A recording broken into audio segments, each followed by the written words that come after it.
The Greedy Python by Eric Carle.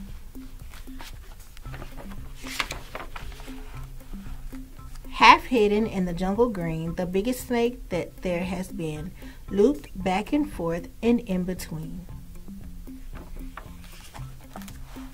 The giant snake was very strong and very, very, very long. He had a big, huge appetite. His belly stretched from left to right. He quickly gobbled in one bite all animals that came in sight. A mouse that hurried to and fro, a frog that jumped up from below,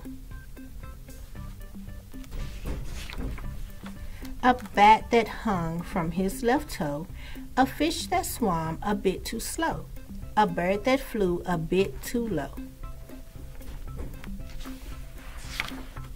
a porcupine still half asleep, a monkey who was in mid-leap,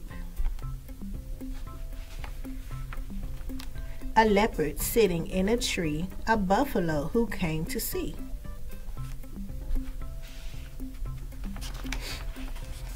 an elephant complete with trunk was swallowed in a single chunk. "I am too big for you," he cried. "No, you are not," the snake replied.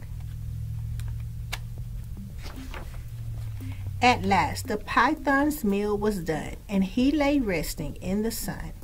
The animals inside of him began to jump and fly and swim. And when they all began to kick, the snake began to feel quite sick.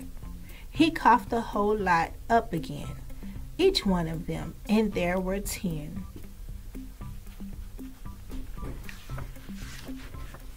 He soon felt better. What is more, he was hungrier than before. He had not learned a single thing. His greed was quite astonishing. He saw his own tail, long and curved, and thought that lunch was being served. He closed his jaws on his own rear, then swallowed hard and disappeared.